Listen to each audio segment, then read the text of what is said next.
Snake route అని కూడా పిలువబడే డెవిల్ పెప్పర్ మొక్కలు పాములను దూరంగా ఉంచడానికి సహజ వికర్షంగా పనిచేస్తాయి.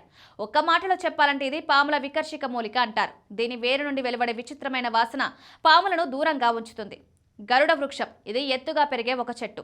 దీన్ని ఇంటి చుట్టూ పెంచితే పాములను శాశ్వతంగా దూరంగా ఉంచవచ్చు. దీని పేరు సూచించినట్లుగా ఇది పాముల నుండి రక్షణ కల్పిస్తుంది. దీని ఉనికి పాములు రాకుండా నిరోధిస్తుంది. దీని వేర్లు ఇంటి తలుపు కట్టి ఉంటే చాలా మంచిదని నిపుణులు చెప్తారు.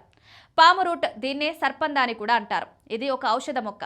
సర్పగంధ మొక్క వాసన చాలా వింతగా ఉంటుంది. దీని వేర్లు పసుపు లేదా గోధుమ రంగులో ఉంటాయి. ఆకులు ప్రకాశవంతమైన ఆకుపచ్చ రంగులో ఉంటాయి. పాములు దీని వాసనను ఇష్టపడవు. అందుకే ఈ మొక్కను ఇంటి దగ్గర నాటితే పాములు పారిపోతాయి అంటారు. క్యాక్టస్ అనేది ముళ్ళ మొక్క. పాములు అలాంటి మొక్కలకు దూరంగా ఉంటాయి. ఇండోర్ మొక్కలలో ఒకటైన క్యాక్టస్ పాములను ఇంట్లోకి రాకుండా చేస్తుంది. పాములకు సున్నితమైన చర్మం ఉండడం వల్ల ఇలాంటి ముళ్ళ మొక్కల దగ్గర సంచరించడానికి భయపడతాయి. బాల్కనీ, విండో వంటి ప్రదేశాల్లో క్యాక్టస్ నాటవచ్చు. స్నేక్ ప్లాంట్ ఇది అందరికీ తెలిసిన ఒక అలంకార మొక్క. దీన్ని మదర్ ఇన్ లా టంగ్ అని కూడా అంటారు.